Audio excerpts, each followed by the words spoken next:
interesting. There we go.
Mark, and so tonight we're going to be watching an episode of Movie Magic called Dinomania, and it kind of goes over basically the history of Hollywood and their love for dinosaurs and how they achieved creating those dinosaurs. And so, of course, there's a lot of stop motion here as well.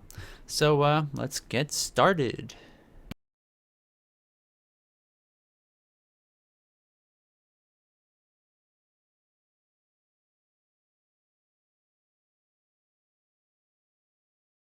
Are you guys hearing that audio?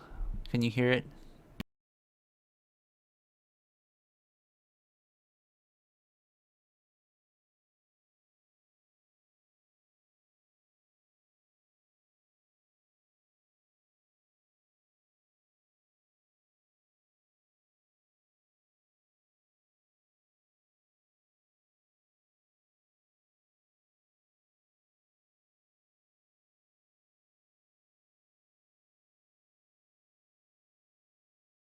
So, um, a new version of OBS downloaded, so I'm thinking my settings probably changed for audio because my mic stopped working there. So let me... let's see if I can fix this. Yeah, I can see there's no bars rising up on my audio monitor here, so let's see what I can do. Typical stuff. Why does it always happen? Alright, so let me see here. Speakers.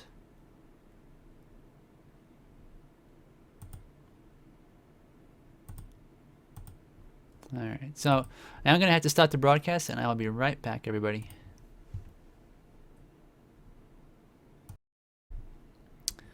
Alright, so hopefully we're back. It looks like the audio wasn't actually my computer. I thought it was my computer. It was YouTube. So I clicked on a link and it worked on another video. So when I clicked back, it worked. So sorry for that, and hopefully you guys are able to see this. Let me see.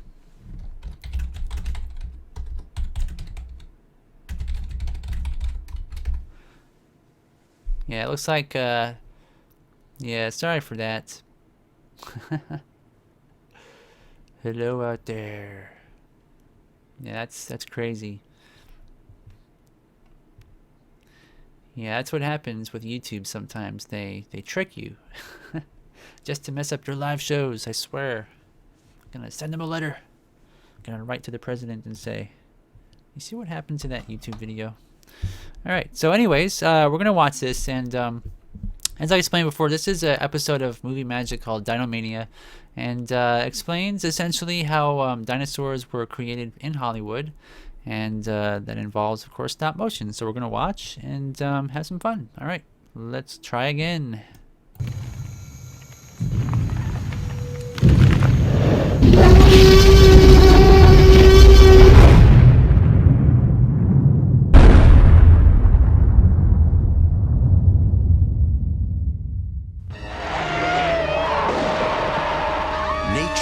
Separated dinosaurs and man by millions of years, but filmmakers have always found a way to bring the two together. Our fascination with these incredible prehistoric animals and their less than accommodating attitude is a match made in Hollywood heaven. I think the reason why dinosaurs are so attractive to fantasy films is the fact that they look fantastic. You can't believe they existed, and yet they did. It's very easy to explain why dinosaurs are fascinating. Dinosaurs are nature's special effects. It is Hollywood special effects artists who, generation after generation, have brought these magnificent creatures to life, discovering them in the lost worlds of King Kong and the Valley of Guanji. Traveling back in time to their kingdom in 1 million years BC. And employing genetic engineering to resurrect them in Jurrasic Park. By recreating tyrannosaurs, brachiosaurs, and triceratops, these filmmakers have turned nature's primeval designs into one of cinema's most popular genres. and fueled a phenomenon that can only be called Dinomania.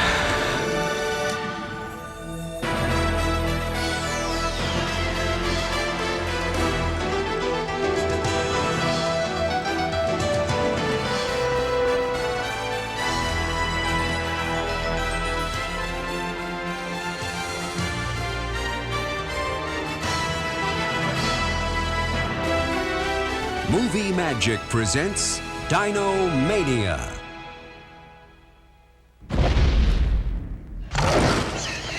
By the time Steven Spielberg's Jurassic Park hit the big screen, visual effects had advanced to the point where moviegoers were able to witness what many scientists agreed were the most realistic-looking dinosaurs ever. As technical advisor on the film, paleontologist Jack Horner emphasized the most recent theories of dinosaurs as warm-blooded, intelligent animals related to not reptiles, but birds. If someone asks, where can I go see what a dinosaur looked like, I would say, go look at the movie Jurassic Park. But before filmmakers had the technology to produce prehistoric realism, they had to find other, more creative ways to satisfy movie audiences' cravings for dinosaurs. A baby dinosaur. Ah, Tyrannosaurus Rex. Ah. Until the mid-1980s, almost all paleontologists agreed that dinosaurs were the ancient relatives of modern-day reptiles. So it's no surprise that filmmakers often depicted dinosaurs by using cosmetically altered lizards, alligators, and even turtles. The big hit of 1940, 1 million BC, pitted caveman Victor Mature against a ferocious iguana.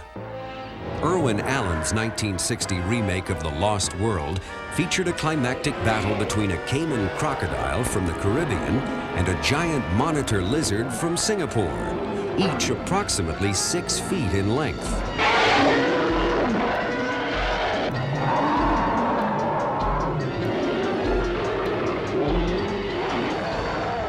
A smaller lizard was used for the so-called fire monster.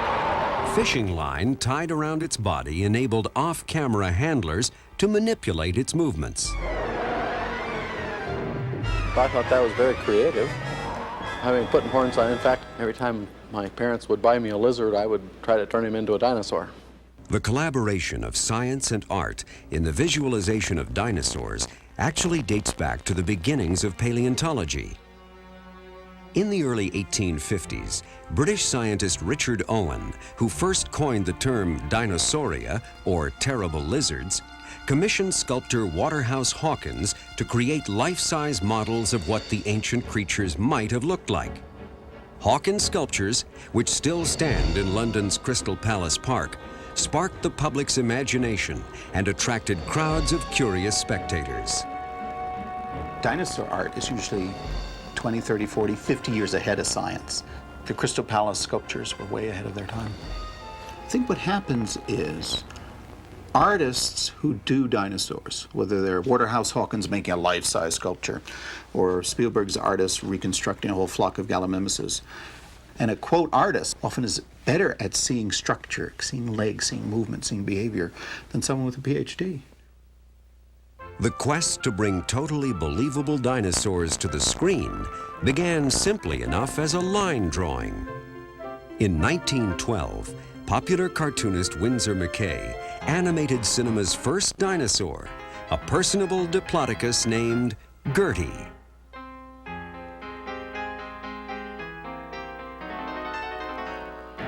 But one man, more than any other, is responsible for bringing cinematic dinosaurs to life. The year was 1914, and Willis O'Brien was 28 years old. He had just fashioned a prize fighter out of clay, and as he moved the figure into various poses, the idea came to him of using such three-dimensional models to create a moving picture.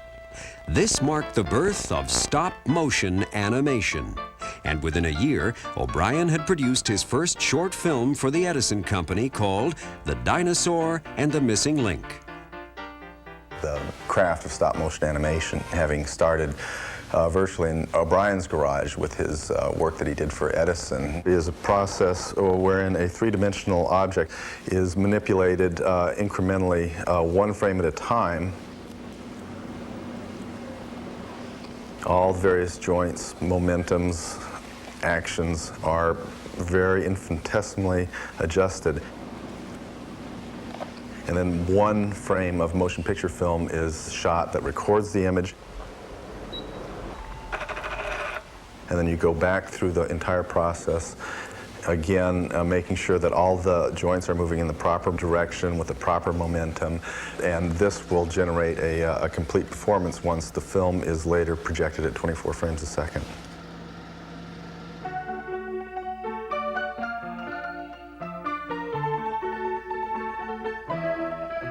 In 1920, after completing several short prehistoric melodramas, O'Brien was ready to begin his first feature-length film, an adaptation of Sir Arthur Conan Doyle's best-selling novel, The Lost World.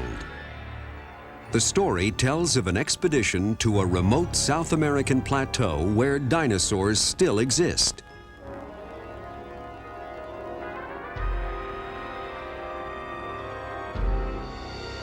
O'Brien designed the inner skeletons, or armatures, for the film's 49 dinosaurs.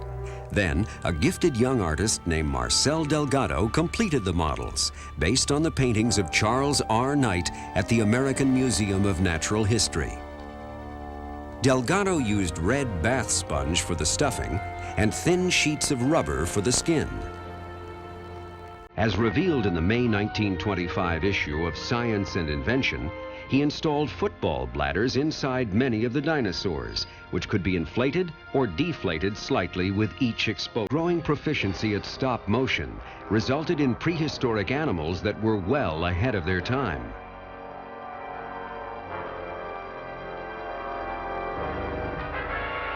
At that time, if you went to a museum, you would see Brontosaurus restored as a very slow animal, stupid animal, living alone, stuck in the swamps.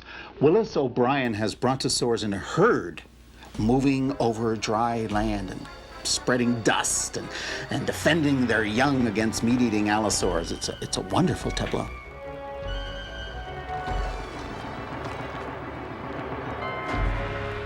When The Lost World opened in 1925, it was an immediate sensation.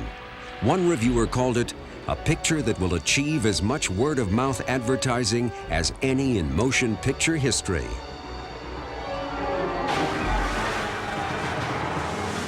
I go back to those reviews of 1925. The filmmakers must have gone back to the plateau, in South America, and shot real dinosaurs. And they're as ecstatic as the reviews for Jurassic Park. With The Lost World, Willis O'Brien not only achieved the most realistic dinosaurs to date, he also set a standard for future filmmakers and firmly established the dinosaur genre as a mainstay of special effects.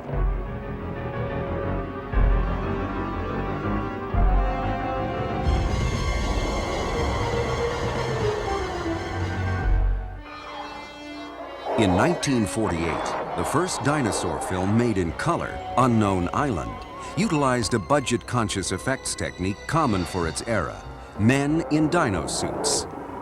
The way the suits were built is that they were in them, and then they just had literally wires they were pulling. So that's why the hands were just kind of doing this. And they had another wire they could pull for the mouth. And these guys couldn't see a thing in them at all. They were totally blind. And when the only way the guys could rest, though, is they had to get a prop guy, and he had to bend over, and the guys would lean on him. It was very hot the day they shot this stuff. It was close to 100 degrees. And in these suits, it was a lot hotter than that. And this one guy was just like wandering around, getting into position, and all of a sudden they just started to go. I think they actually used a scene where a guy really fainted and fell over. When it came to creating believable dinosaurs, men in suits couldn't hold a candle to stop-motion animation. That art form reached its pinnacle in 1933. I remember seeing Willis O'Brien's movie, King Kong. I guess I was in my teens at the time. My favorite, of course, was the Tyrannosaurus and his great fight with King Kong. In a way, it's too bad that he lost. For dinosaur experts like Ken Carpenter of the Denver Museum of Natural History and world-renowned paleontologist Robert Bacher, Willis O'Brien's masterwork has only gotten better with age. He was 2 generations ahead of his time. His dinosaurs act and move like Jurassic Park dinosaurs, like 1995 dinosaurs. With King Kong, O'Brien had attained a mastery of his craft, adding subtleties of performance that made his dinosaurs all the more lifelike. In one of the most spectacular animated sequences ever filmed, O'Brien's Tyrannosaurus Rex stops briefly to scratch its jaw before plunging headlong into mortal combat with the mighty Kong. Well, I was at the tender age of 13 when I first saw King Kong, and it changed my whole life. I went back again and again to see the film on its reissues, and finally discovered the glories of stop-motion photography. A fire was lit inside of young Ray Harryhausen, and he set his sights on following in O'Brien's footsteps. It wasn't long before the teenager was filming his own animation models. One of the first puppets was a cave bear I made. I cut up my mother's fur coat. So I made many experiments on 16 millimeter. At the age of 19, Harryhausen had the opportunity to meet the man whose work he had come to idolize. I first met Willis O'Brien at MGM.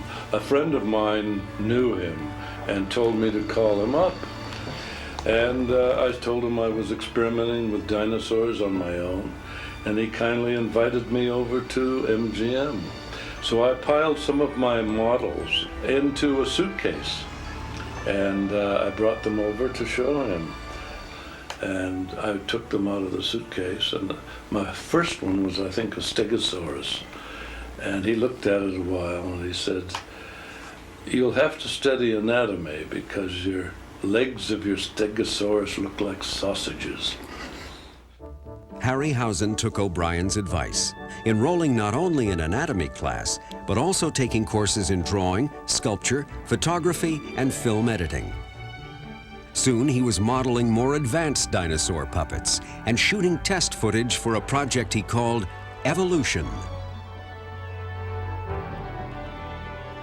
Harryhausen kept in touch with O'Brien over the years, and in 1947, O'Brien hired him as his assistant on Mighty Joe Young. Of course, that was the great thrill of my life, because to work with Willis O'Brien on another gorilla picture was just unbelievable. After 2.5 years working alongside his mentor, Harryhausen's next project was his first as Chief of Technical Effects. The beast, the beast, the beast from 20,000 fathoms. The Beast from 20,000 Fathoms is the story of a prehistoric monster freed from the ice that wreaks havoc on civilization. The Beast from 20,000 Fathoms was actually a conglomerate. I started out with an Allosaurus or a Tyrannosaurus concept. And then gradually I realized you had to have it so that it wouldn't be more like an amphibian. So I gave it 4 legs, and the body took on a different structure than the known dinosaurs. Released in 1953, The Beast from 20,000 Fathoms was a smashing success. Having cost only $200,000 to make, the film took in more than $5 million at the box office, and The Beast set the tone for every Monster on the Loose film to come. During the next decade, Harryhausen turned his talents to mythology, producing such films as The Seventh Voyage of Sinbad and Jason and the Argonauts. Then, in 1965, he was enticed to start work on a remake of 1 Million Years BC. I felt we could do a better job by using the stop-motion process rather than enlarge lizards. And dinosaurs, after all, I did have a soft spot in my heart for dinosaurs. 1 million years BC erupts on the screen with volcanic excitement. Even then, most scientists thought dinosaurs were just slugs, great Mesozoic behemoths that could barely move. And Harryhausen's dinosaurs really moved the way we now know they did.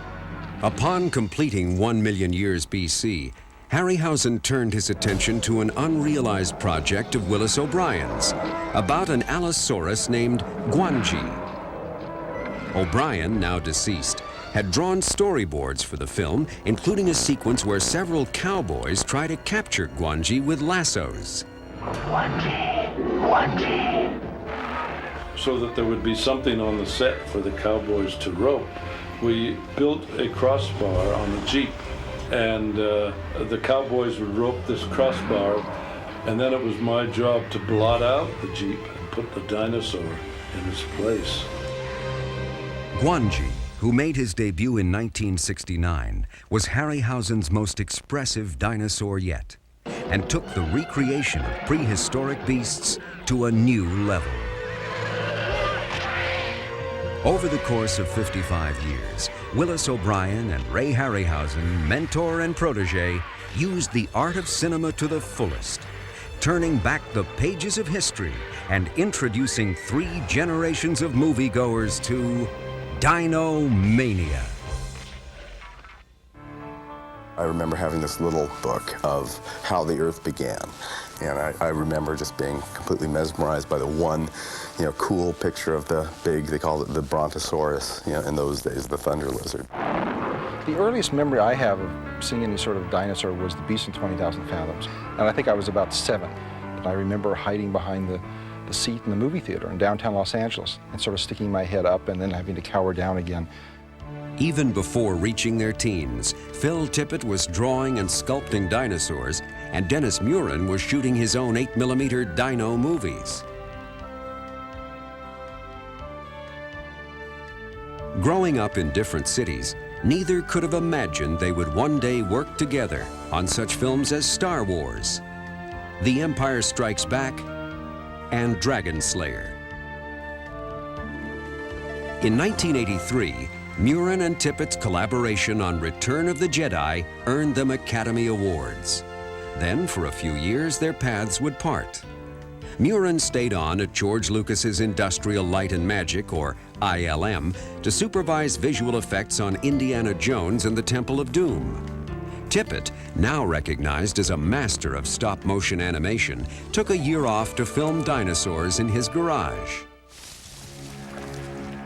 I was more interested in taking this fondness and this love for prehistoric animals. So I kind of created this little morality tale about a creature that goes into the forest to find more succulent vegetation and becomes greedy and is stalked by a killer. And the title itself, Prehistoric Beast, is a phrase or a line that's pulled out of King Kong when they shoot the first Stegosaurus. Jack Driscoll asks, "What do you call this thing?" Why, something from the dinosaur family. A prehistoric beast. The T-Rex in Prehistoric Beast was my attempt to begin to play on the hot-blooded dinosaur theory. Its tail didn't drag along the ground as had been portrayed cinematically and paleontologically. To me, it makes complete sense. Why would anything drag its tail along the ground? Yeah, I first met Phil Tippett through a mutual friend. He introduced us at his house, and the night I met Phil Tippett, he showed me what he'd been working on for a year, which was, in terms of concept, so far ahead of anything that I had seen before. Doug Henderson, one of the world's foremost paleontological illustrators, was soon collaborating with Tippett on his next project, a television documentary entitled Dinosaur. I did small little sketches, and I would call them compositional drawings. They showed animals and scenes, poses, and he brought it to life. In designing the documentary's dramatized sequences, Henderson and Tippett drew on the scientific theories of paleontologist Jack Horner. Horner says, that these things were actually really very sophisticated animals, and they had like family groups, and it looked like their behavior was a very supportive one. After Dinosaur, Tippett rejoined the Hollywood mainstream, animating characters in such films as Willow and RoboCop 2. But it was only a matter of time before his primeval calling once again caught up with him. About 2 years before I was hired on Jurassic, I got a call from Steven, who said, we're going to make this great dinosaur movie, and I'm going to make it all with, full-scale, dinosaurs. So what are you talking to me for? I work with the little puppets. He said, just look at the thing anyway, and see what you think.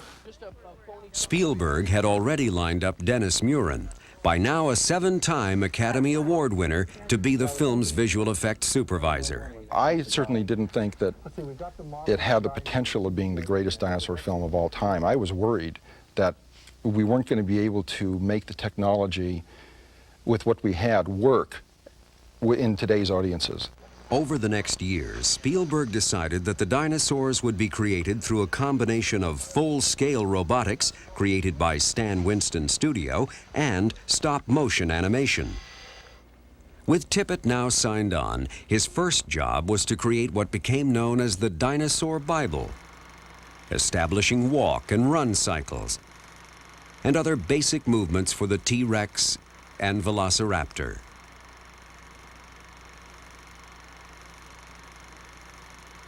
The next step was to film rough stop-motion versions of the storyboards called animatics. It was during this stage that the nuance of the dinosaurs' performances evolved. We began to play with ideas of what this predatory animal, as it comes upon an object that it has never seen before, but there's the two little morsels that are sitting inside. What dramatically can you do with that? It's got one foot up in a wheel, and it sort of attacks with its snout the belly of the car. And that's stuff that I've seen a cat do with a mouse. You may not remember where you saw it, but it'll look like real things to you. And we did that pretty much all the way, through the film, as many chances as we could. The Velociraptor performances in Tippett's animatic of the kitchen sequence nearly matched those in the final film, except for one behavior that caught the eye of Jurassic's technical advisor. I gave the raptors at one point a tongue that flicked in and out like a lizard, and Jack Horner got really mad about that. He said that dinosaurs didn't do that, reptiles did that, and dinosaurs were not reptiles, dinosaurs are birds. Meanwhile, Muren was looking for an opportunity to utilize ILM's fast-developing computer-generated or CG effects. The logical starting point was a Gallimimus stampede sequence. If you could make one dinosaur, then you could clone it many times at no additional cost. And so we did a test, and the result was astonishing. At the same time, one of Muren's senior computer animators, Steve Williams, began experimenting with a CG T-Rex. And one day I went over to ILM and Dennis said, hey, come here, take a look at this. And I looked at it. I said, oh God. It doesn't look great, but, is this the end of stop-motion animation as we know it? In what is now considered a turning point in the history of special effects, Spielberg did, in fact, decide to replace the stop-motion with CG. But Tippett stayed on the film, and his studio and ILM collaborated on development of technology that would bring stop-motion into the digital age. The result was the Dinosaur Input Device, or DID, a stop-motion armature with encoders that transmit movements into the computer. It was used to animate several shots in the main road and kitchen raptor sequences. It gave a chance for both crews to go with the technology they were sort of used to, the hands-on Phil Tippett approach and the mouse approach, the ILM approach. And we used both techniques in the film, and they both worked just fine. For both Phil Tippett and Dennis Muren, the journey to Jurassic Park began as a childhood fascination, sparked by opening a dinosaur book or seeing a Harryhausen film. Now their dinosaurs will undoubtedly point the way for the next generation of special effects artists. I was right. We're going to see things on this island that no other human being has ever seen. 1948's Unknown Island was populated not only by men in dino suits, but also mechanical dinosaurs on tracks. For many years, their lack of mobility limited mechanical dinosaurs to brief cameo appearances. But that changed in 1985 with Baby, Secret of the Lost Legend. The movie revolves around a family of brontosaurs discovered in present-day Africa. Veteran mechanical effects artist Isidoro Raponi, who had helped build the title character in the 1975 remake of King Kong and the alien in Close Encounters of the Third Kind, was given the task of creating Baby and his enormous parents. We did a lot of research with the expert in dinosaur, all the information about the length, the height, what kind of food they were eating, about all this generic information, we decide what kind of dinosaur we want to build. Raponi designed a full-size mechanical neck and tail for the mother and father dinosaurs. For the much smaller and more agile baby brontosaurus, mobility was achieved by a performer concealed inside the body. While creative license was taken with the look of the dinosaurs, for example giving them large human-like eyes, Raponi's engineering produced a more believable, fluid-moving mechanical creature than had been seen before. Then came 1993, a big year for dinosaurs, in which Jurrasic Park was not the only movie to feature a Tyrannosaurus Rex. Super Mario Brothers also had a T-Rex, albeit on a smaller scale. Yoshi is a young baby dinosaur that was made to look like a fantasy character, cute and cuddly. The challenge for Dave Nelson and his crew at Animated Engineering was to cram nearly 200 feet of cable and several hundred moving parts into Yoshi's 3-foot-tall body. To operate Yoshi, it takes 9 puppeteers. It's fully cable controlled, and then the head itself is all radio controlled. So on the controller, I have the ankle here, and then his knee there. What I have here is the controls for the arms on the puppet. I have a wrist right here at my thumb, and this trigger squeezes his fingers. Then I have an elbow bend right here. Okay, I control the tail. This controller over here controls the top portion of the tail. I can go up and down and side to side and anywhere in between that.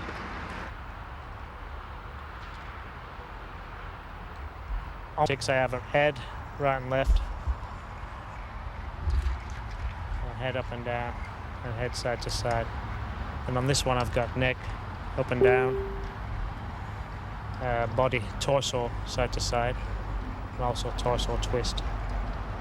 That was pretty difficult to get that synced up. We just all coordinate and work together. The other film's T-Rex was larger and slightly more menacing. The Tyrannosaurus Rex, we built full size.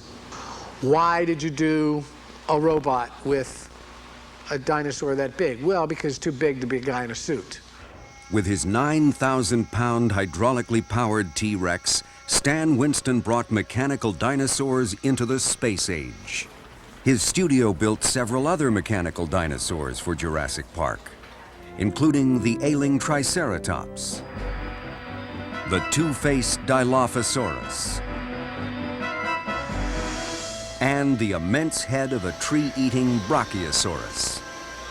But the studio's first task was to design the look of all of the film's prehistoric animals, whether they would ultimately be created physically or in the computer.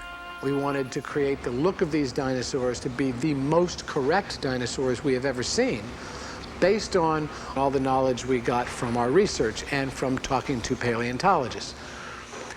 But in fact, the only thing that is an absolute with dinosaurs is the bone structures that have been left. What we had to do was bring our artistic representation to the forefront, trust our instincts, and that's the right texture, that's the right amount of muscle, that's the right coloring. Why is that right? Because it looks right, because it feels right. Jurassic Park's most complex dinosaurs, from a performance standpoint, were the velociraptors. Winston's team created several mechanical body parts designed for specific shots, and a fully animatronic raptor, perhaps the most convincing physical dinosaur since the real thing. Paleontologists to this day have said these are the most accurate dinosaurs they have seen. And that's a real feather in our cap and something I'm extremely proud of. A good dinosaur film will always invoke something in your brain, because a good dinosaur film has an enormous amount of thought in it. It's not just looking at the shape of the critter, it's behavior. Probably no other film genre has been more influenced by science than dinosaur movies. And probably no other genre has been watched more carefully by the scientists themselves. Watching these movies always gets me thinking about why, what's going on inside the animal's head, because a good artist gets inside an animal's head. Like, for instance, in King Kong, they see a stegosaur a couple hundred yards away. I've always thought to myself, that's got to be a bull stegosaur, because it's by itself and it's extremely belligerent. It looks like it's patrolling its territory. My favorite dinosaur film is Jurrasic Park. For me, the part that actually sent chills down my back was when I saw the Triceratops, and you could see its chest heaving up and down as it was breathing. It just came so alive to me. My favorite scene is Alan Grant's viewing the duck-billed dinosaurs off in the distance, and it is my favorite scene just because it's me watching, my theory work. Accuracy of the visual portrayal of dinosaurs can be easily checked against the body of paleontological knowledge.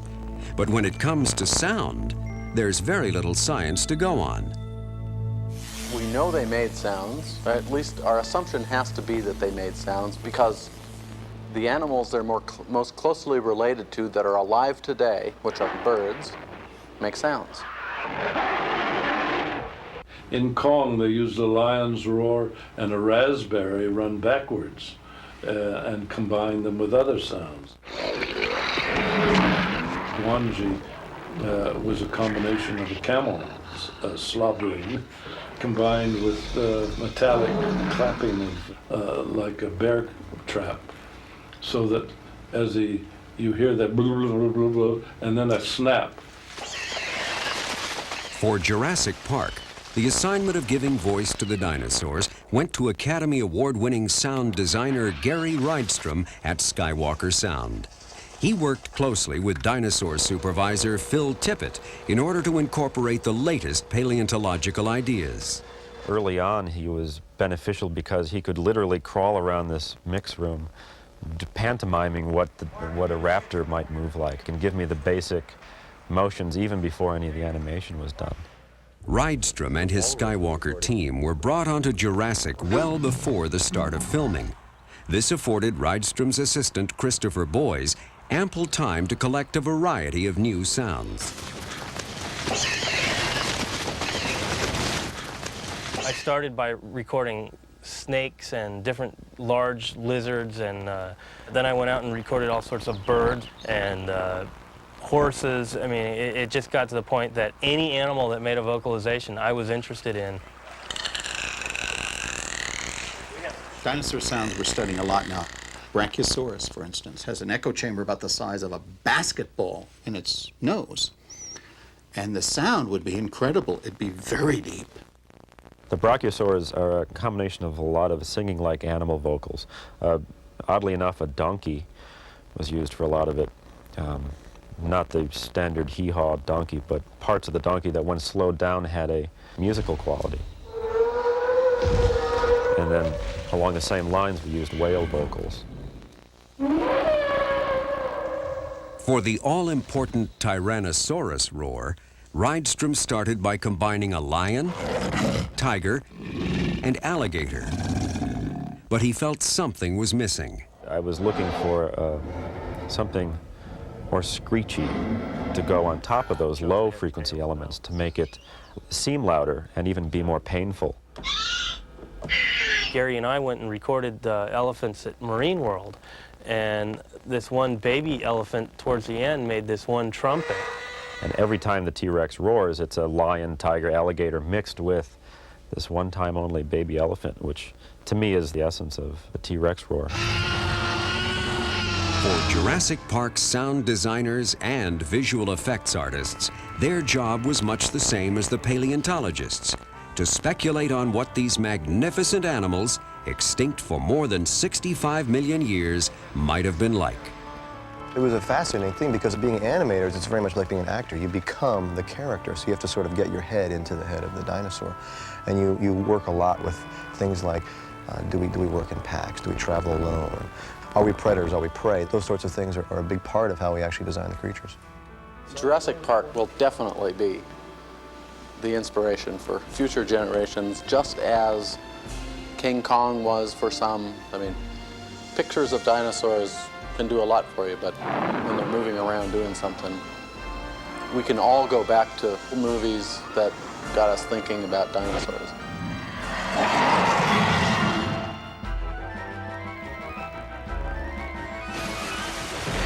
Just as it was in prehistoric times, all dinosaurs were not born in Hollywood. What inspired me to become a paleontologist was, of all things, the movie Godzilla. I was 5, took me, and I was so awed by this prehistoric animal that I decided that dinosaurs were really the subject of interest. Godzilla, who would go on to star in nearly 24 films, made his debut in 1954. 1 year after the smashing success of Ray Harryhausen's Beast from 20,000 Fathoms. Well, of course, we were most flattered that they say copying is the most gracious form of flattery, but I wanted to use stop motion because it gave a flexibility that you wouldn't have. And most children, even at 5 years old, know when they see something on the screen that it's a man in a suit. Other dinosaur sightings around the world included Godzilla's British counterpart, Gorgo, and a rampaging hand puppet in the 1963 Danish thriller, Reptilicus. 30 years later, Dinomania spread to all corners of the globe with the mega success of Jurassic Park. We do know that it's not just American, European culture. There's something about these animals that's unique and really touches, I guess, the soul of people. And Dinomania shows no signs of slowing down. Author Michael Crichton has followed up Jurassic Park with a new dinosaur novel, entitled appropriately enough, The Lost World. Visitors to Canada's Royal Ontario Museum can observe computer-generated dinosaurs. And Universal Studios Hollywood has built its biggest attraction ever, Jurassic Park: The Ride. Here, visitors come face to face with the stars of Jurassic Park, from placid herbivores to the deadly Dilophosaurus, and of course, the T-Rex himself. Dinosaurs are nature's special effects. They're the only real monsters we know about. And for us to visit this wonderful world, we have to take a journey. Not across thousands of miles, but across millions of years. A trip of the imagination, and that's very exciting. That journey began a century and a half ago with the marriage of art and science at Crystal Palace Park, and took off with the advent of film from a simple line drawing to the masterful dinosaur performances of Willis O'Brien and Ray Harryhausen, to the near perfection of Jurassic Park. And the journey isn't over yet. Man, forget all this digital stuff. I want to get back to the real thing. Let's get into genetic engineering. There's lots of stuff to come, and you can't even imagine what it's going to be in 100 years. I did get kind of cured from dinosaurs on Jurassic Park, but if the right project comes along, you know, that's the thing you're looking for, is, you know, something to sink your teeth into. That's, you know, so compelling, you just start, you know, salivating and thinking, that should be neat. The word extinction has no place in the realm of movie magic. As paleontological knowledge and special effects artistry continue to advance, audiences can be assured that these prehistoric wonders will continue to roam the earth, and that Dinomania will live forever.